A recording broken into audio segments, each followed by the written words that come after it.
नमस्कार, आप देख रहे हैं TNR न्यूज। मैं हूं आपके साथ में राकेश निर्मलकर। लोकसभा चुनाव 2024 अब बहुत ही करीब है और ऐसे में राजनांदगांव लोकसभा सीट के इतिहास के बारे में मैं आज आपको बताने वाला हूं। जानेंगे कि यहाँ पर जातिगत समीकरण क्या कुछ कहता है और यहाँ पर किन पार्टियों का आखिरकार इतिहास से लेके अब तक दबदबा रहा है, इन सब पर करेंगे चर्चा।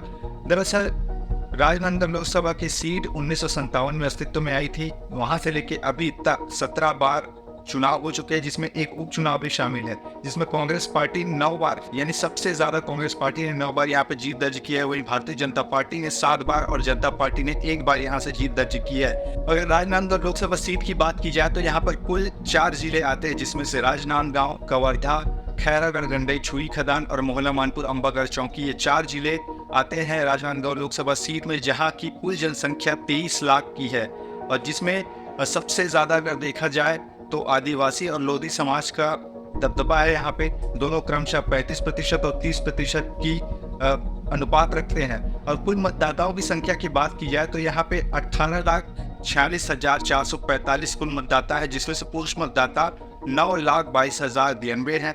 वहीं महिला मतदाताओं की संख्या अगर देखा जाए तो 9,24,345 है और थर्ड जेंडर मतदाता यहाँ पे 8 हैं। राजनांदगांव लोकसभा सीट में कुल 8 विधानसभा की सीटें आती है, जिसमें से राजनांदगांव, डोंगरगढ़, खुज्जी, मोहला मानपुर, कवर्धा, पंडरिया और खैरागढ़ शामिल है। राजनांदगांव लोकसभा सीट कई मायनों में खास है, क्योंकि 1957 से जब से ये अस्तित्व में आया है, यहाँ पे कई बड़े बड़े दिग्गज चुनाव लड़े, जिसमें से कई मुख्यमंत्री भी रहे। और इस बार फिर से 2024 के लोकसभा चुनाव में पूर्व मुख्यमंत्री भूपेश बघेल यहाँ से चुनाव लड़ रहे हैं। यानी कहा जा सकता है कि ये एक तरह से मुख्यमंत्रियों की सीट रही है संसदीय चुनाव के लिए।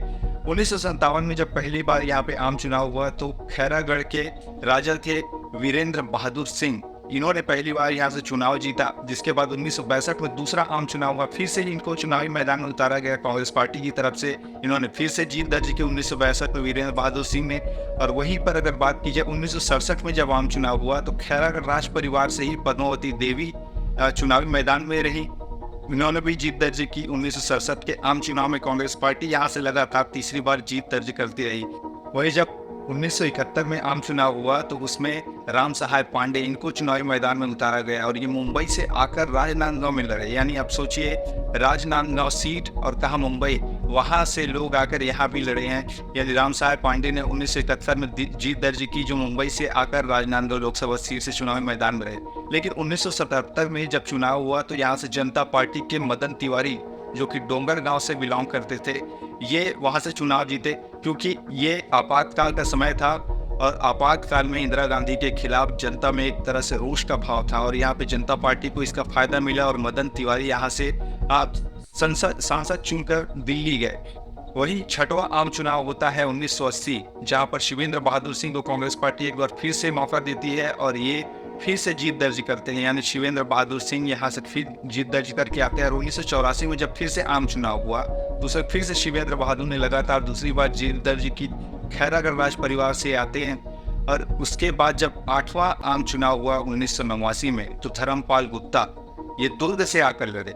दुर्ग के व्यक्ति राजनांदगांव लोकसभा सीट से लड़े और ये फिर से यहाँ से जीत दर्ज किया 1989 में। ये भारतीय जनता पार्टी के कैंडिडेट थे और इन्होंने बड़े मार्जिन से जीत दर्ज की।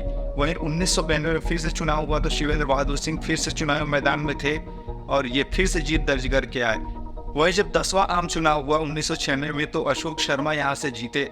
11वां आम चुनाव हुआ 1998 में, तब मध्य प्रदेश के पूर्व मुख्यमंत्री मोतीलाल वोरा यहाँ से चुनावी मैदान में थे कांग्रेस पार्टी की तरफ से और इन्होंने भी जीत दर्ज की। लेकिन 1999 में जब एक साल बाद फिर से चुनाव हुआ, 12वां आम चुनाव, तो डॉक्टर रमन सिंह को कवर्धा से लाया गया यहाँ पे चुनाव लड़ने के लिए और मोतीलाल वोरा को एक बड़े मार्जिन से हराया, जिसका फल था कि अटल बिहारी वाजपेयी के मंत्रिमंडल में इनको मंत्री का भी पद मिला। रमन सिंह यहाँ से जीते 1999 में। जब 13वां आम चुनाव हुआ 2004 में तो यहाँ से डोंगरगांव के प्रदीप गांधी मैदान में थे और इन्होंने भी जीत दर्ज की।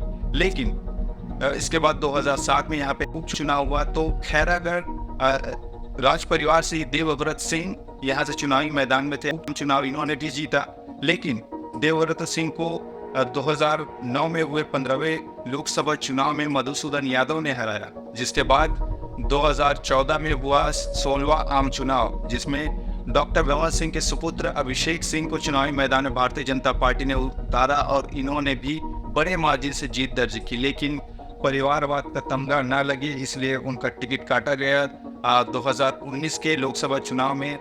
यहाँ पर संतोष पांडे को चुनावी मैदान में उतारा भारतीय जनता पार्टी ने और उन्होंने कांग्रेस पार्टी के भोला राम साहू को एक बड़े अंतर के साथ हराया।